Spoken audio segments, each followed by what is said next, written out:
I watched her from across the street, from the shadow of an old maple. Eleonora, my sister. She was laughing, tossing back her flawless blonde hair, and her laugh, like the chiming of crystal, reached me even through the noise of the cars. She was perfect.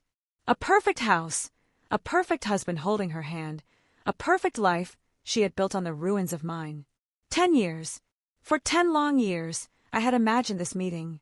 In my mind, I would scream, lunge at her, beat her until she bled.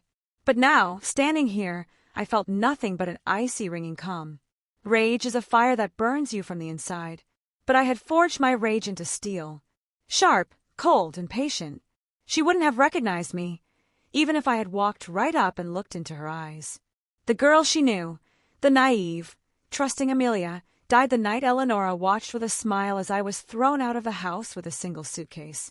Today, before her stood Evelyn Grey, confident, successful, and by pure coincidence, the new neighbor who had recently bought the house across the street. I took a small mirror from my purse and adjusted my dark glasses.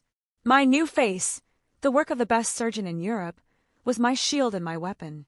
Eleonora always loved making influential friends. Well, I would become her best friend. I would enter her home, her family, her thoughts. I would learn all her secrets, all her fears and weaknesses. She took everything from me. Now, I will take more from her. I won't just destroy her career or her marriage. That's too quick.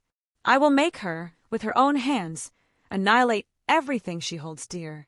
I will whisper poisonous advice, push her toward wrong decisions, isolate her from everyone who loves her. I won't just take her world. I will take her very self from her, piece by piece, until nothing is left of the radiant Eleonora but a trembling shadow in a shattered mirror. Her husband opened the car door for her. Taking one last look at the happy couple, I smiled. Not the warm smile our mother remembered, but a new, predatory one I had practiced for years. Eleonora doesn't know it yet, but the hunt has already begun. And in this story, I am the hunter. My first move was ridiculously simple. On Saturday morning, when I knew Eleonora and her husband Marcus were enjoying a late breakfast on their veranda with a view of my house, I staged a small catastrophe. Supposedly trying to carry a large, heavy box labeled fragile art into the house, I theatrically stumbled on the steps and dropped it with a crash. The contents, a prearranged pile of cheap glass, shattered with a deafening clang.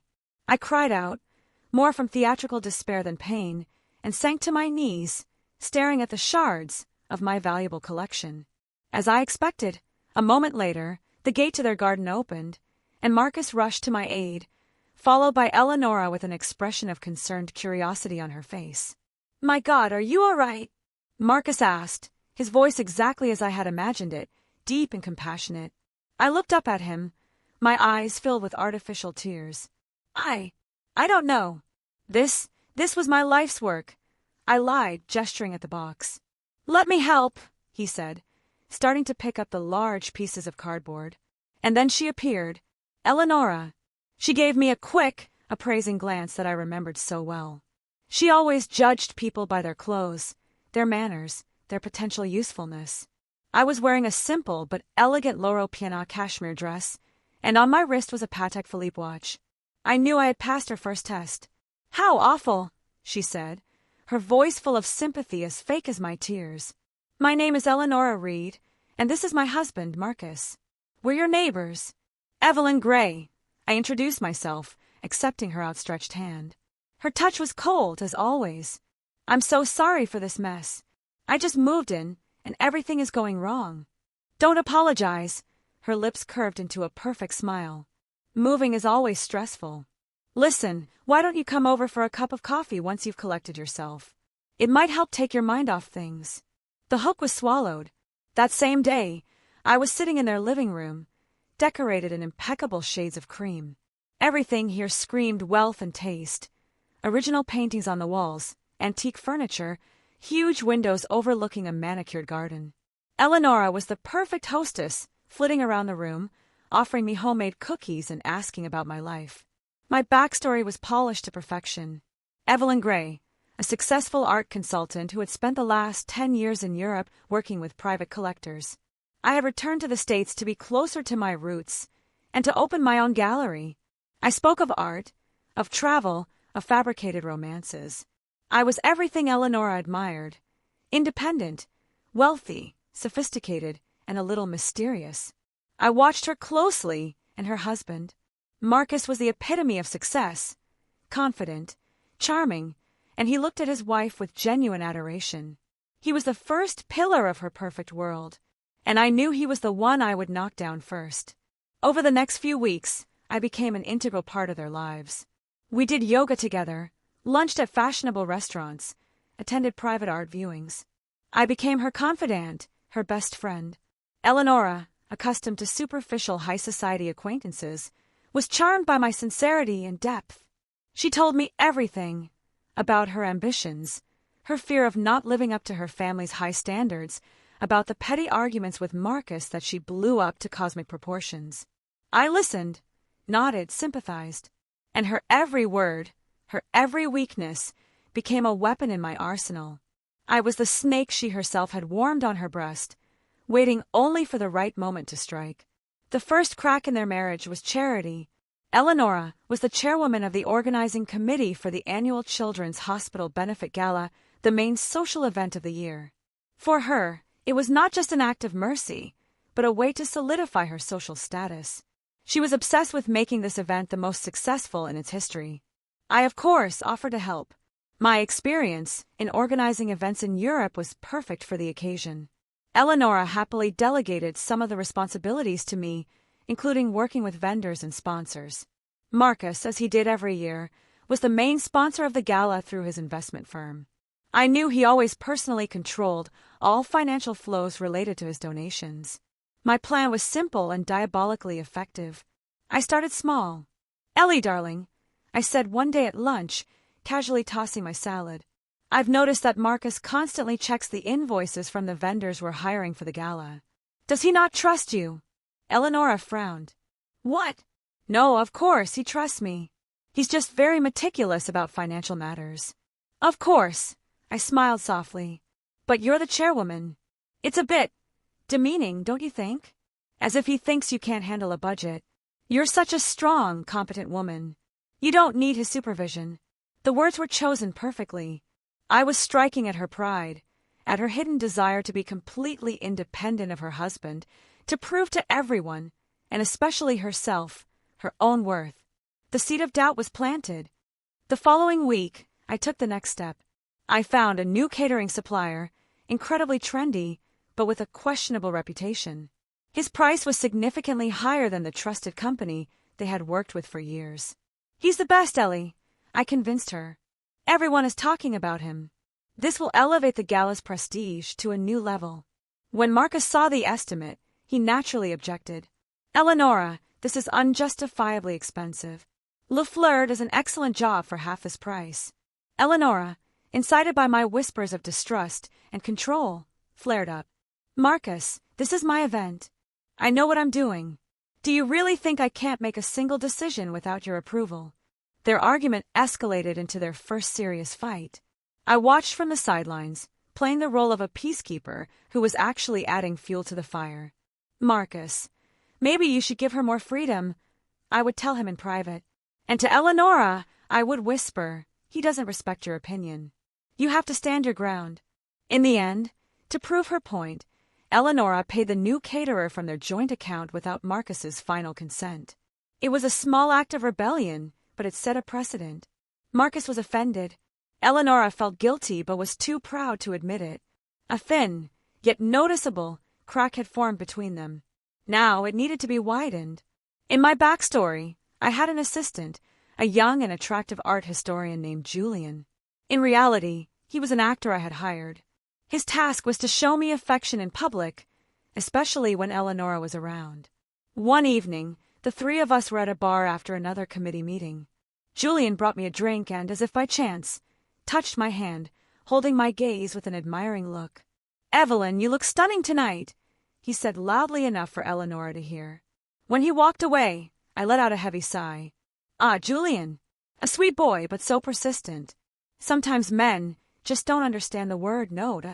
I saw a spark ignite in Eleonora's eyes. Not of envy, but of an idea. A few days later, she brought it up herself. You attract male attention so easily, Evie. You're so free. Every woman is free, darling, I replied, looking at her intently. Sometimes you just have to allow yourself to be. A little harmless flirting never hurt anyone. It just reminds your man that you're still desirable to others. It was pure poison, served with a side of friendly advice. Inside Eleonora, there had always lived an insecurity, a fear of becoming just a habit for Marcus. I pressed on that sore spot. At one of the next parties, I watched with satisfaction as she, after a couple of extra glasses of champagne, began to flirt with one of Marcus's business partners. It was clumsy and desperate. Marcus, noticing this, grew sullen. The evening ended with another fight, this time in the car on the way home. The next morning, Eleonora called me in tears, and I comforted her, saying that Marcus was just afraid of losing her and that his jealousy was proof of his love. I was turning her marriage into a battlefield, where each of them believed they were right, and I was the only ally.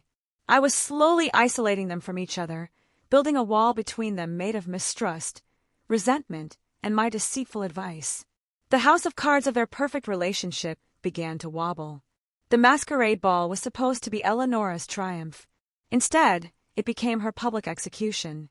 Every detail of the disaster was meticulously planned by me. First, that trendy caterer.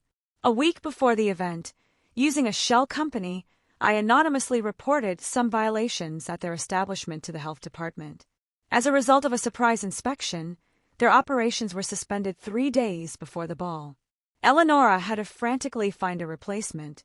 The new company I found, at the last minute, was terrible. The food was tasteless, the waiters clumsy.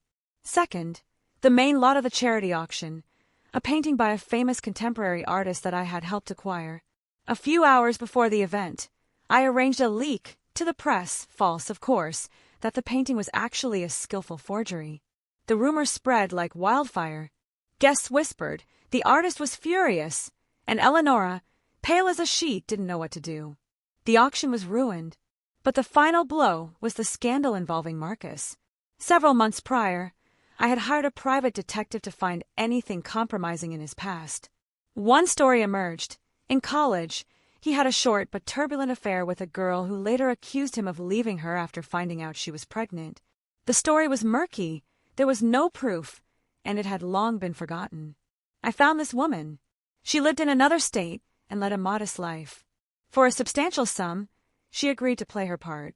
I bought her a ticket and an expensive dress. At the height of the disastrous evening, as Eleonora tried to save face, this woman approached Marcus.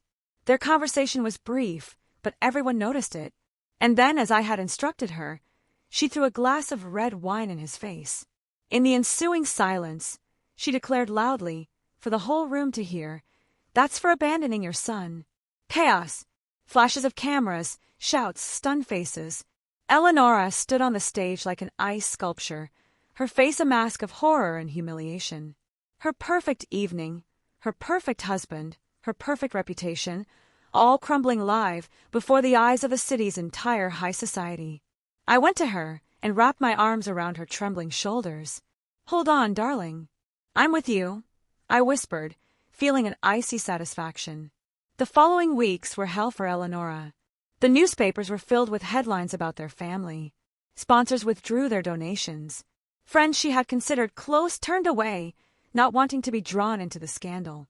Marcus tried to explain everything, swore it was a lie, blackmail, but Eleonora, her mind already poisoned by my doubts, didn't believe him. "She didn't just appear out of nowhere, Ellie," I told her in a low, insinuating voice. "There's no smoke without fire. He's been hiding something from you all these years." I convinced her to hire a divorce lawyer. "Just for a consultation," I said. "To protect yourself." I convinced her to transfer a significant portion of their joint assets into a separate account. "It's just a precaution." Marcus, seeing that his wife didn't believe him and was preparing for war, distanced himself completely. He moved out of their house. The first pillar had fallen. Now it was the family's turn. Our parents, who 10 years ago had unequivocally believed Eleonora and thrown me onto the street, were her last bastion. They had always been proud of her success, her perfect life. I knew their weak spot, the fear of public opinion. I arranged another leak. This time, financial documents I had copied from Marcus's office. They were taken out of context and fabricated to make it look as though Marcus's company was on the verge of bankruptcy, and that he himself was involved in shady deals. When our parents called Eleonora, they didn't speak of support, but of the family's reputation. How could you not have seen this? What will people say now? You've disgraced us. Eleonora, crushed and alone, fought with them like never before. She screamed that they had never loved her, only the facade of her success. In a way, it was true. And that truth, spoken aloud, burned the last bridges. She was left alone, without a husband, without a reputation, without friends, without her parents' support. Only I, her faithful friend Evelyn, was by her side. I brought her food she barely touched, listened to her incoherent sobbing, held her hand. She clung to me like a drowning person to a straw. She lived in her huge, empty house, which had transformed from a palace into a mausoleum. She stopped going out, stopped answering calls. She would just sit for hours, staring at a single point. In her eyes was the same expression of despair and hopelessness that I remembered so well from my own reflection in the mirror 10 years ago. My plan was almost complete. Only the final act remained. I chose a rainy autumn evening for the finale, just like the one when I was thrown out. I came to Eleonora with a bottle of her favorite wine. She was sitting in the dim living room, wrapped in a blanket. There was no trace of her former gloss. Her hair was tangled, her face gaunt, her eyes lifeless. "I'm so glad I have you, Evie," she whispered as I sat down beside her. "You're the only one who didn't turn away from me." "I will always be here for you," I replied, and there was not a drop of falsehood in my voice. I really had been here. The whole time. We sat in silence for a while, listening to the rain drum against the glass. "You know," she said suddenly, her voice low and cracked. "Today is the anniversary. 10 years since the day, since Amelia left." My heart skipped a beat. The icy calm I had cultivated for years cracked for a moment. She remembered. "I've never told anyone this," she continued, staring into the darkness outside the window. "But I miss her so much. Sometimes I feel like my whole life has been an attempt to prove that I'm better than her, that I deserve all of this more than she did." She turned to me, and tears glistened in her eyes. She loved me so much. And I betrayed her. I lied about a classmate who supposedly stole father's money. I framed her because I was jealous of her talent, her easygoing nature, the way everyone loved her, not for anything, but just for being her. I thought that if she disappeared, all their love would go to me. But I was wrong. I was left alone. She burst into tears, and these were not tears of self-pity. They were tears of remorse. And in that moment, I felt something I was not prepared for. Not gloating, not triumph, just a deafening, all-consuming emptiness. I had destroyed her life to make her feel my pain. And now she was feeling it, but it brought me no relief. I stood up and walked to the fireplace. On the mantelpiece stood the only framed photograph she hadn't put away. The two of us as children, two little girls in identical dresses. Eleonora, the elder, proudly has her arm around my shoulders. I, the younger, am looking up at her with boundless adoration. "She didn't just leave, Eleonora," I said, my voice sounding unfamiliar, lower and harder than Evelyn's. She raised her tear-stained eyes to me, not understanding. I slowly took off the dark glasses I almost never removed in her presence. I turned to face her. The light from the fireplace fell on my features, new, strange, but the eyes were the same. The naive, trusting Amelia died that night. I pronounced the very words I had rehearsed for so long. Her face contorted. First, confusion, then recognition, and finally, boundless, primal terror. She recoiled, pressing herself into the sofa as if trying to merge with it. Amelia," she stammered. It wasn't a question, but a statement of the impossible. "Yes." I took a step toward her. "I'm back. You wanted me to disappear. Well, I disappeared. I became a nobody. I lived in filth. I starved. I worked 3 jobs to pay for this mask. I ran a hand over my face. And all that time, only one thought kept me warm. The thought of you. Of how I would return and take everything from you. I began to list it all, slowly, savoring each word like an executioner reading a verdict. Your husband. I whispered to you that he didn't respect you, that he was cheating on you. You believed it. And you threw out the only person who truly loved you. Your reputation. The gala that was supposed to be your triumph. Every failure, every embarrassing moment, that was my work. I turned you into a laughingstock. Your friends. I turned you against them, and them against you. I became your only friend, so I could savor your loneliness. Your parents. They turned their backs on you just as easily as they once turned their backs on me. I just gave them a reason. I moved right up to her. She looked up at me, her body trembling. There was no longer any pride in her eyes, only brokenness and fear. You took my family, my future, my name from me. And I took your perfect life from you. Look at yourself. You are me. 10 years ago. Crushed, disgraced, needed by no one. You are sitting in the ruins you built yourself with your own hands by following my advice. I didn't just destroy your world. I made you become your own executioner. I leaned in and looked her directly in the eyes. Do you feel it now? This emptiness, this despair. It's the echo of my fall, and now it will ring in your head for the rest of your days. I straightened up and walked toward the exit without looking back. I felt no joy of victory, only a cold, scorched calm. My revenge was complete. The plan had been executed perfectly. Stepping outside, I stopped in the rain. The drops ran down my strange face, washing away non-existent tears. For 10 years, I had lived for a single purpose, and now it was gone. The rage that had been my steel, my backbone, had evaporated, leaving only a vacuum behind.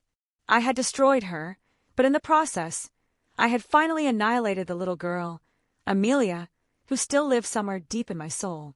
Now there was only Eleonora, a shadow in the broken mirror of her home, and I, Evelyn Grey, a ghost with no one left to haunt. We were both broken. We were both alone. And in that, there was a terrifying, perverse symmetry. My revenge was perfect. Perfectly and utterly meaningless. I had won, but in this war, there were no victors. Only 2 ruined lives and the deafening silence after the fall. If you liked this story, please like this video, subscribe to the channel, and share your impressions of this story in the comments.